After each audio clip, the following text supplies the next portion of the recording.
Hidely ho, Quarantinos! How we doing? Everything good? I mean, everything's not good, but hopefully we're staying inside and staying somewhat sane, finding ways to pass the time, maybe even be productive.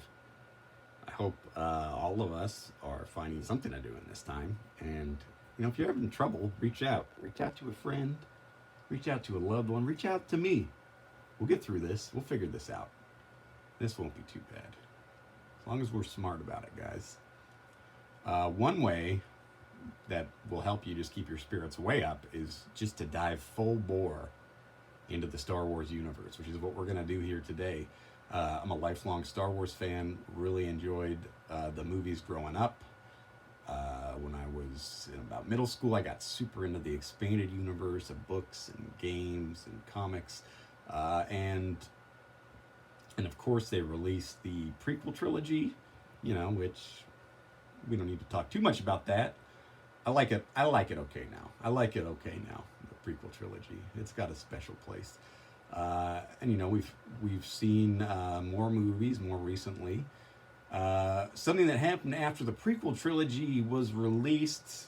They had done a two-dimensional animated series called The Clone Wars that filled in some of the gaps between episodes 2 and 3.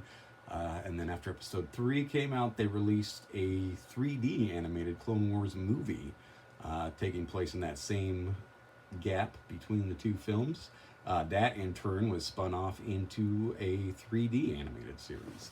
Now, I saw the film when it came out, and I didn't hate it, but it seemed like it just skewed towards kids a little bit too much for my interest. So I didn't really give the animated series a chance, just assuming that it would be kind of more young, cheesy Jedi adventures for kids to enjoy. Nothing wrong with that, but I just wasn't interested in watching it. They, after that made another series called Rebels that took place between episode 3 and 4. Also just seemed to be a continuation of their childishness, so I never watched it. Saw the new movies that have come out since then, enjoyed them all. Well, enjoyed most of them for the most part. And in 2019, Disney Plus launched, we got The Mandalorian, a series about a new Mandalorian character, live action, set after the fall of the Empire in Return of the Jedi. Very interestingly enough, I watched that show, and it seemed to have a lot of references to things I didn't recognize or understand. And doing some more research and finishing that series, you come to find out that it's pretty heavily based on a lot of the lore they introduced in these seemingly child shows. So I was like, well, I do need to understand everything about Star Wars. So I went back and I watched Clone Wars and Rebels, and they're not little kid shows, guys. They're awesome.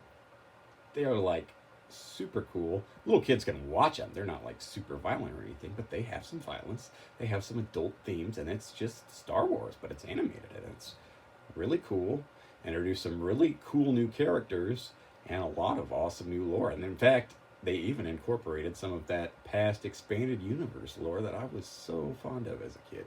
So really enjoyed those series, and they give you a whole new context for understanding the Mandalorian, especially that kind of fateful end scene of the Mandalorian, where we see Moff Gideon bursting out of the wreckage of his TIE fighter with the aid of a black lightsaber. Now, at the time, I was just like, oh, that's cool, he must be a Jedi. Idiot. That's the dark saber. That is the most important weapon of the Mandalorians. A single black-bladed lightsaber used in their war against the Jedi, and typically wielded by the ruler or leader of the Mandalorians. So how exactly it got into Moff Gideon's hands, we're not sure, but what does it mean that they ended the season on this note? Well, it's very important to note that one of the last people to possess the Darksaber before Moff Gideon was Sabine Wren. Sabine Wren was last seen at the end of the Rebels series.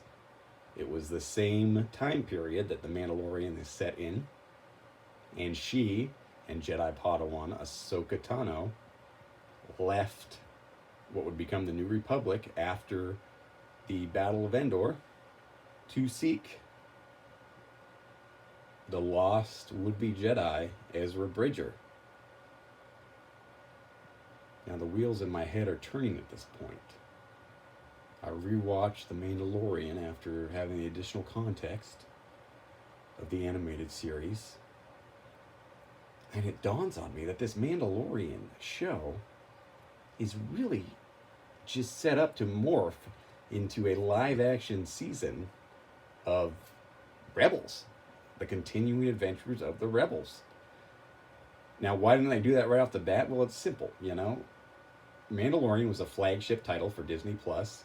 You can't expect a bunch of people that aren't familiar with the lore to get into a story that just picks right up where the last chapter left off.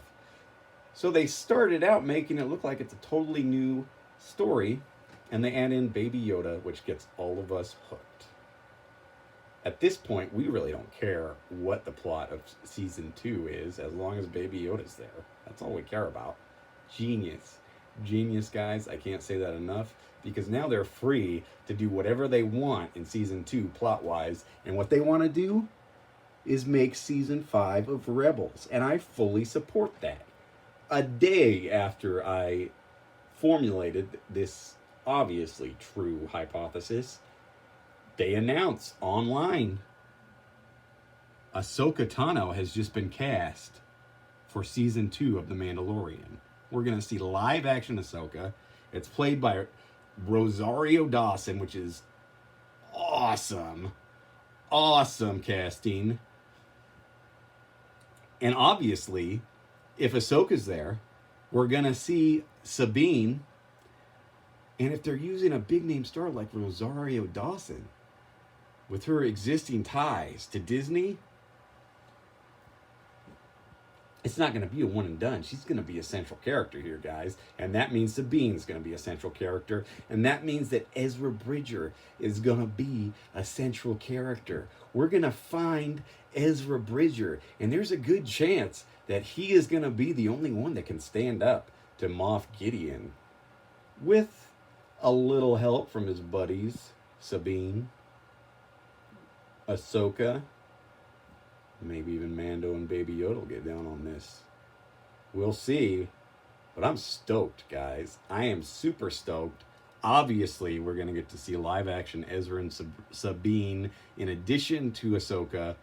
It's going to be crazy. We're going to get a resolution on that story. We might even get Grand Admiral effin' Thrawn in live action, squaring off with all of our faves.